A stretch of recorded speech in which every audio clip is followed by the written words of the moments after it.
Overwatch Stadium has been out for officially a week. And honestly, it's an amazing mode. We've had a lot of fun playing it on stream. A lot of my friends have been enjoying it, but that doesn't mean it's perfect. So, after having a week to really look at the mode, dissect what it is, enjoy the good parts, dislike the bad parts, we've put together a list of 10 things that Overwatch could or should do to improve, manage, whatever you want to call it, Stadium mode. So, without further ado, my name is Pip. I am the host here, I guess. And I am bringing to you 10 things that Overwatch should do for Stadium mode. We're going to start this from the least important or least impactful things that kind of were here to help fill this list, but do feel like things that should be done.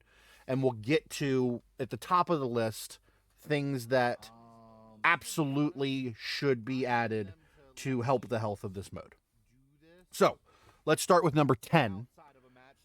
Change the names of ranks to be more in line with the current competitive mode. I don't see a reason why we have bronze, silver, gold, platinum, diamond, master, yada yada yada. And then in stadium mode we have rookie, novice, contender. It adds too much confusion, especially when you've used the same color scheme. I understand if you had decided to go with a completely separate thing to make them feel different, but they're the same color palette. Just use the same name. If people want to know what rank you are in Stadium, you could say, I'm bronze in Stadium, I'm platinum in Stadium. Or they're going to ask you, hey, Pip, what rank are you in Stadium? Oh, I'm gold. Not, what's it called again? Contender? Like, I could answer that right now without looking.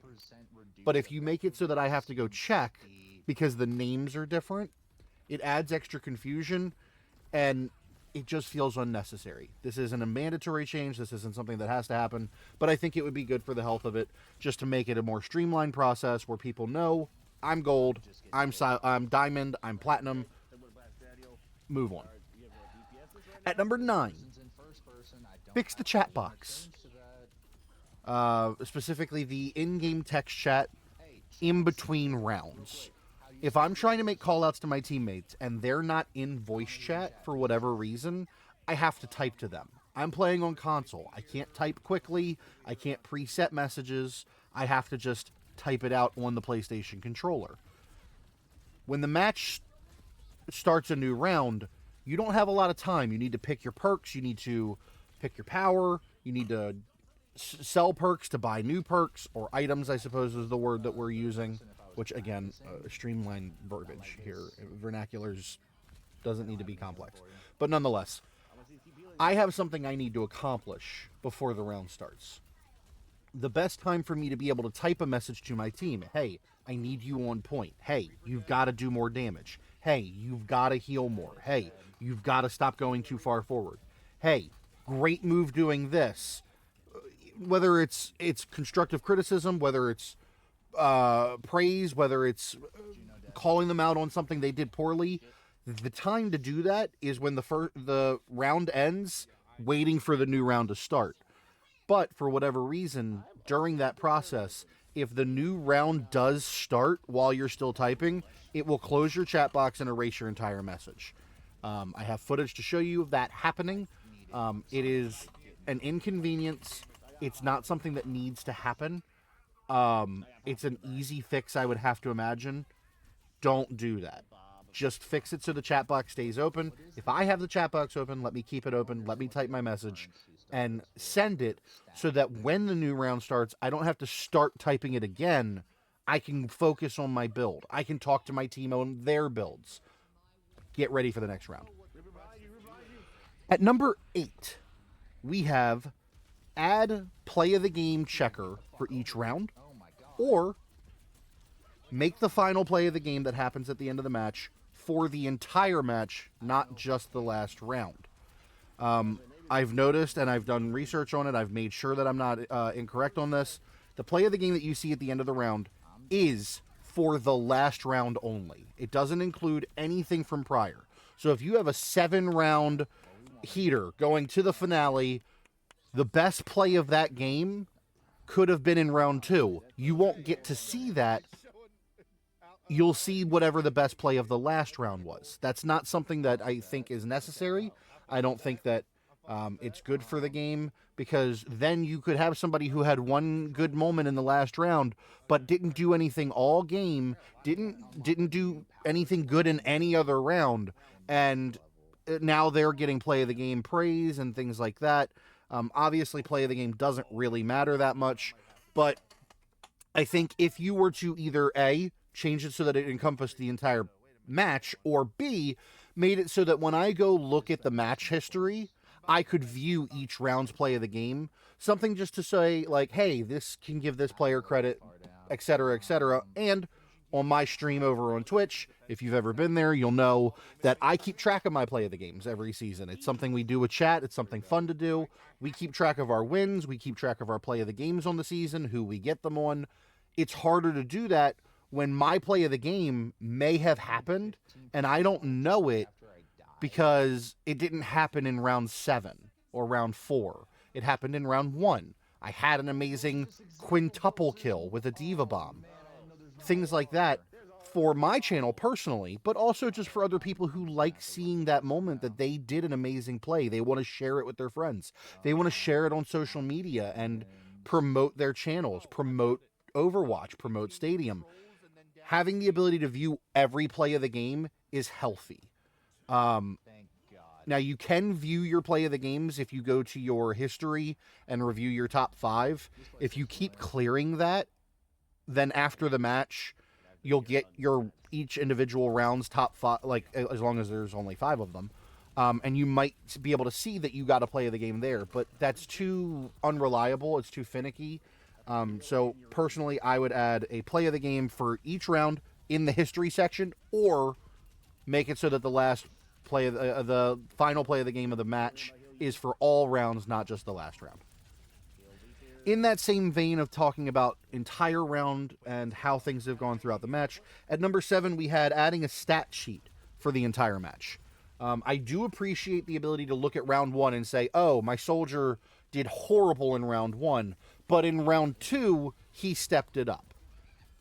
But I do think that it would be healthy if at the end of the game, I could view the entire match's stats and say, oh, well, Soldier did step it up in round 2, but then he kind of crapped the bed again, and he finished the entire 7-round match 7-32.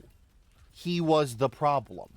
Oh, their Soldier went 49-3 throughout all 7 rounds. He was our problem. Being able to view the entire match stats without having to do the math is a good thing. It's a health change. It's a quality of life change. Everything so far we're talking about is small things that are quality of life that just make things better and more streamlined and less extra steps to see things. So just in the same vein of the play of the game thing, adding a stat sheet that lets you view the entire match. At number 6, we're going to start to get into things that I think absolutely should be added. Everything up to now could not, neither here nor there. It's just good for the health of the game, but not needed. Starting at number 6, adding the ability to give endorsements. I don't understand why that's not in this mode. This mode plays the same as unranked and arcade and competitive. At the end of the day, I have teammates, I have opponents. Their performances should be rewarded. Their performances should be acknowledged. Endorsements should exist. There's no reason they don't. This is just something that should be added. There's nothing else to say about this. So we'll move on to number 5. Add bots to replace disconnected players. The bots could be based on the difficulty, or the difficulty of the bots could be based on the rank you're in. If you're in bronze or silver, it could be a easy difficulty bot. Gold, platinum could be normal, and then anything above platinum could be hard difficulty, or, streamline those a little bit differently. Bronze, easy, silver, medium, everything above gold, hard, whatever you want to do. But right now, there is a disconnecting issue. I went back through my last week of playing Overwatch, and I haven't played a lot, but I've played a good amount. I've played just under 50 matches of Stadium in the first week of it being out. And I went back and checked, and I had, between my team or the other team, 10 people 10 people disconnect from a match without someone else disconnecting first. If we include other people disconnecting first, that number goes up to 14. And then I had one person who didn't want to get a DC penalty and actively threw the game, came into my stream and was talking trash, saying that he threw because we called him out for being unproductive in the first round. So he just stopped trying. So, but we won't even count him. We won't count the 2 DPS and the 2 supports that I went back and checked. They DC'd after someone in the match had already DC'd. Initial disconnects. We have had 2 supports, 2 tanks, and 5 DPS, which puts us at 9, and then the one person who actively threw because he just didn't want to get a DC penalty. That guy counts in my opinion as well. That is 10 people unprompted to leave the game, stopped participating, and left. I've played under 50 matches. That means that it is above 20%. 20% of my Overwatch Stadium matches have had at least one person quit. Even if we wanted to say that that was partially connection issues, even if we were generous and made it 50% of them disconnected because of actual connection issues, that's still 10% of my matches. 1 out of 10 matches will have someone choose to quit. That is not good for the game. I understand you can't prevent people from quitting, but we need to do something to alleviate that issue, and I think that the replacement bots would be a good answer. I also think that we need to increase disconnect penalties personally, but that's neither here nor there. But in total, 14 people have DC'd in my first under 50 matches of Stadium. Have either DC'd or just outright stopped trying to participate, going to the side of the map and jumping off to cost us the game. And 10 of them without someone else already doing it first and basically making it so that it was a null and void match. And just to add to that, in none of those matches were the team that lost somebody winning. Every single one of them, the team was either down, or in 2 of them, the teams were tied. That is not random. If it was random, at least some of them would be winning and lose a person because of disconnection issues. So, I firmly stand that at number 5, we need to add bots to replace disconnected players or something along those lines to help with that issue. At number 4, I think we need to add specific descriptions for what items do and how they affect different characters. My examples would be somebody like Mercy, Mei, Zarya, Moira. How does attack speed affect them? For Mei's Ice Beam, Zarya's Beam, Mercy's staff, not her blaster, but her staff. It says that she gets attack power and attack speed from things like that for the staff. So how does that work? We have our speculations. We've tried testing it here and there in the practice range, but at the end of the day, we don't know for sure. Does attack power increase Mercy's ability to heal or her damage boost by a percentage? Does attack speed increase how fast she heals? How does that affect her damage boost? Her staff is a very difficult thing to understand how it works for a percentage-based increase on a buff. So I think if we made it so that those items specifically explain to you, hey, using this, you're playing as Mercy. This item makes your staff heal 5% faster. Makes your staff heal 5% more per second. Whatever it is. However you want to do it. Because right now, I don't know what the difference is between 5% attack speed and 5% attack power on Mercy staff. On Mei's beam, on Zarya's beam, on Moira's attack ability. No one knows what attack speed and power really does for those abilities. So I would just add some more specific answers on things like that. At number 3, this is where we get into the top 3, where I think that these would be really good for the game, and really healthy. At number 3, adding something to the practice range to help simulate the average amount of currency per round.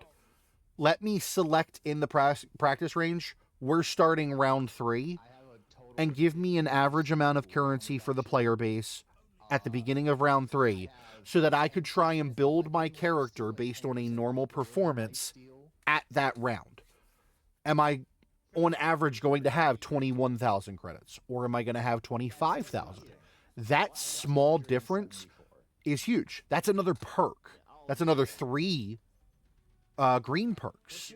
3 or 4. That's an extra blue perk. That's selling my current blue and green to get a purple. That's a second power up. Those things matter. So I think for the health of the game, making something where I could view an average. And obviously the average is just that. It's an average. It's not perfect. I'm going to have rounds where I perform worse and perform better, and I won't have that number. But give me an average threshold so that I can build a generalized concept of what I want to have by round 3, round 5, the final round, things like that. At number 2, add the ability to create preset builds. I don't know why this isn't a thing. I play a lot of D.Va when I play as tank. D.Va's been my main for a long time. It's why I'm wearing a D.Va hat. I think that because I don't get to know who I'm going against in advance, making it so that I could have a preset for, okay, their tank's a Reinhardt.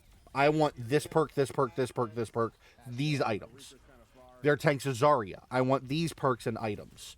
Their tank's a Junker Queen. I want these things. Let me build 5 to 10 presets. I think anything past 10, you're no longer building presets. You're making jambalaya soup. And you're putting different things together every time to try and make just fancy looking things. Oh, I'm the guy with 30 presets. You don't need that. There's not enough in there for you to need to do that. But 5 to 10, very healthy. Especially with there being 5 tanks in the mode right now. Having a preset per tank feels very healthy. And then adding on top of that for different DPS combinations, support combinations. But I think preset builds would be very healthy because there are a lot of perks in the game. And it's hard to necessarily be able to go find all of them or remember which ones you want. If I'm playing as D.Va, did I want this? Was this good on her? I know I like it on Soldier. Do I like it on D.Va? Just let me set a preset. It makes it much easier. And that brings us to number 1. And this is the most important thing. This is unequivocally a needed. This isn't a should. This isn't a could. This is a must. Overwatch must. They need to add this to Stadium mode. At number 1, add unranked or casual mode. This should not be solely competitive. People are trying to rise in ranks in this, and there are too many players in this player base that don't care. That's fine. But they're the people that shouldn't be playing comp. They're the people that don't play comp. Stadium is purely competitive. I can't get a backfill.